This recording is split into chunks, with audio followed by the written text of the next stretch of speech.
Olá, meu nome é Cláudio Manculi, instrutor de fotografia da Via Cultural, e esse é o meu 11º vídeo da série que estamos produzindo com atividades para a quarentena. Essa semana, a Ana Hoffman, uma professora de História da Arte da Unifesp, compartilhou uma notícia do UOL. O link vai estar ali na descrição, por vários desses links. Tudo que importa aí vai estar lá. Ana Hoffman compartilhou uma matéria do UOL com uma entrevista de um curador sobre essa questão das derrubadas das estátuas que temos tido esses últimos dias. Para quem não acompanhou,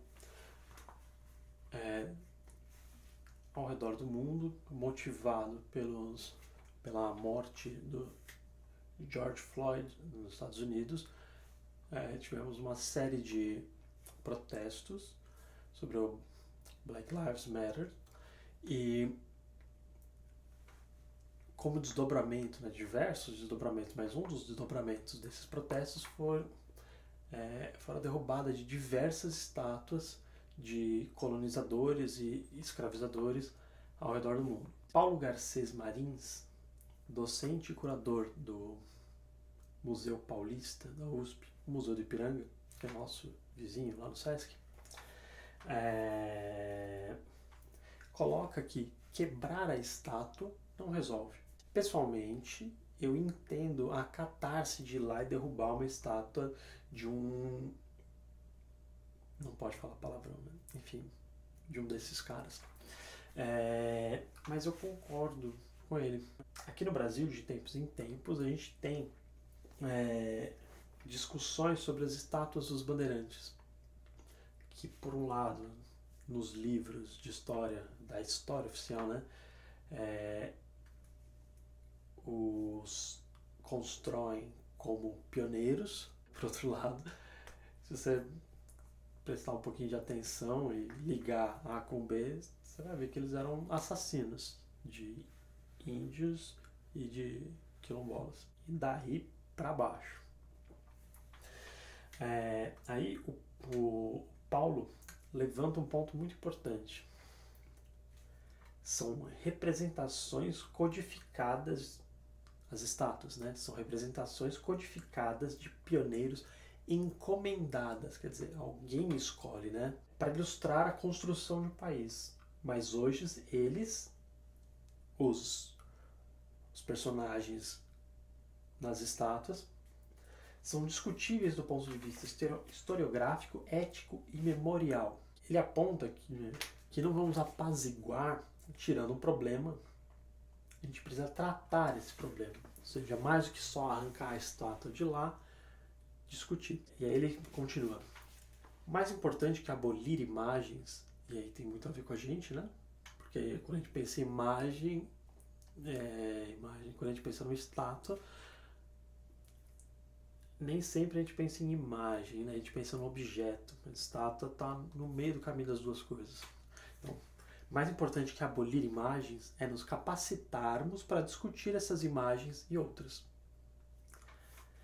Não há possibilidade de lidarmos com imagens, sejam elas esculpidas, pintadas ou fotográficas, sem que tenhamos em conta o quanto essas imagens são parciais.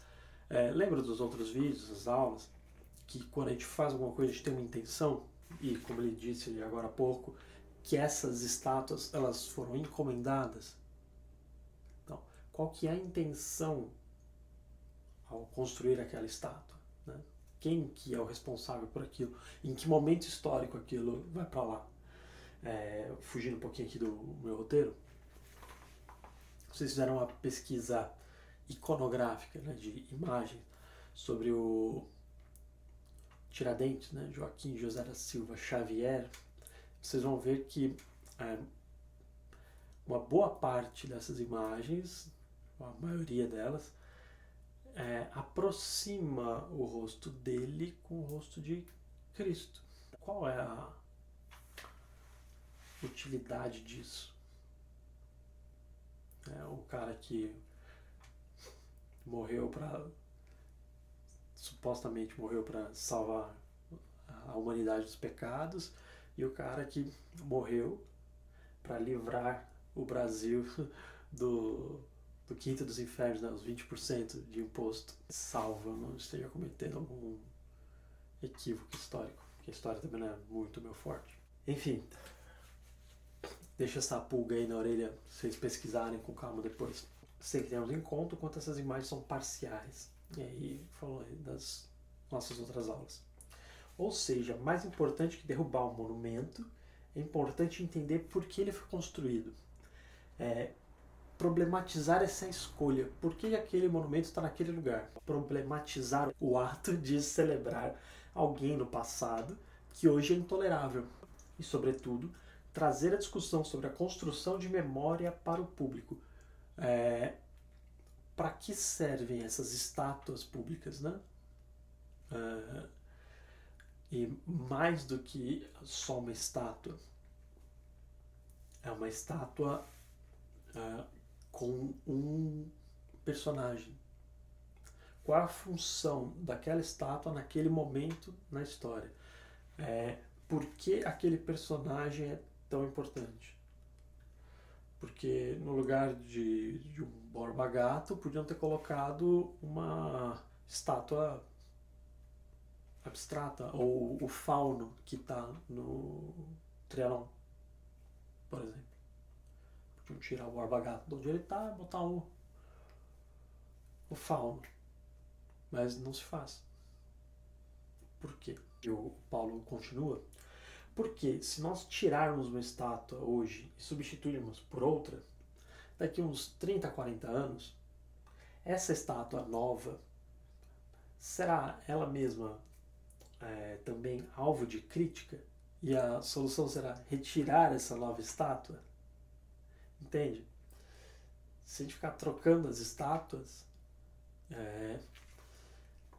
as coisas elas sempre são passíveis de críticas, né? O que a gente aceita hoje como ok, daqui a uns anos talvez não seja aceito daqui a algum tempo. Então, só tirar aquilo daquele lugar vai resolver a história? Resolve o problema? Nós, como produtores de imagens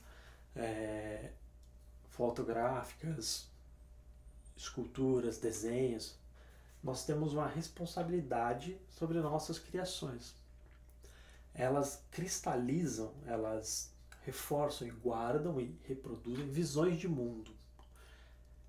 As nossas imagens reproduzem que visão de mundo? Uma visão de mundo que a gente quer que seja reforçada, ou uma visão de mundo condenável? Segundo os nossos próprios standards, nossos padrões. Isso é muito importante a gente pensar sempre. Tem um artista paraense negro, jovem, que agora mora no Rio de Janeiro, o PV Dias, que trata muito dessas questões de memória e uso da imagem, né, de uma maneira muito crítica. Ele é um cara muito bom. Ele usa pintura, né, pintura a óleo, acrílica, etc. Pintura, tela, pintura digital e intervenções digitais em fotos, com personagens pintados dentro de imagens, dentro de fotografias. Ele tem uma obra que é uma foto. A foto por si só é excelente. Eu não lembro de quem é a foto, desculpa. Mas a foto mostra um menino negro na beira do rio e dois fotógrafos brancos, um de cada lado, enquadrando o menino negro. E essa foto sozinha já fala muito dessa exploração da imagem, que sempre acontece, né? Tipo, essa coisa do fotógrafo que não pode ver um pobre, vai lá e fotografa, né? Por mais que a gente nem saiba se nesse caso o menino era exatamente pobre ou não, mas essa coisa do fotógrafo que quer pegar o exótico, quer mostrar as desigualdades do mundo, como se agora, 2020, ninguém soubesse o que acontece. Descobriram que tem pobre, porque o Zé das Couves foi lá e fez uma foto e pôs no Instagram.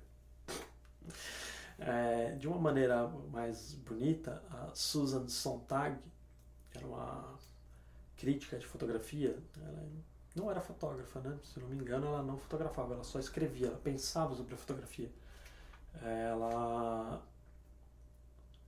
Ela diz de uma maneira muito mais bonita que se foto de pobre resolvesse, a gente não tinha mais pobre no mundo, né? E eu concordo plenamente.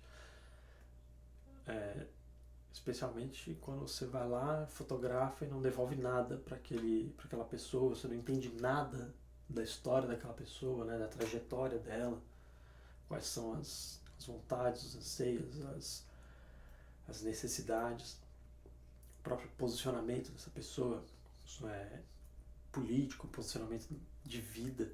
Nessa foto do PV, nessa foto dos dois fotógrafos brancos explorando a imagem do menino negro,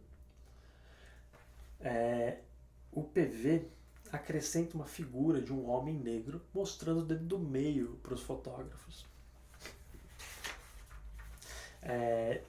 E essa obra, né, finalizada, ela fala de uma maneira muito mordaz, né, de uma maneira muito crítica, essa prática, essa exploração da imagem.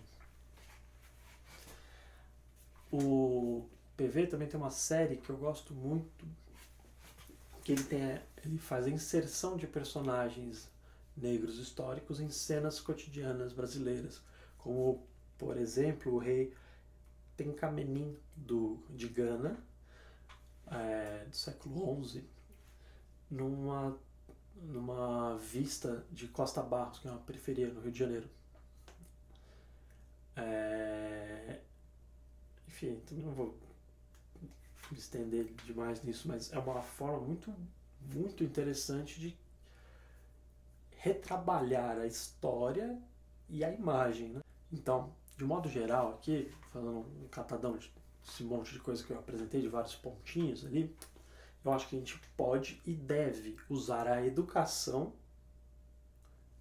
e a arte para tratar e problematizar essas imagens que já estão aí.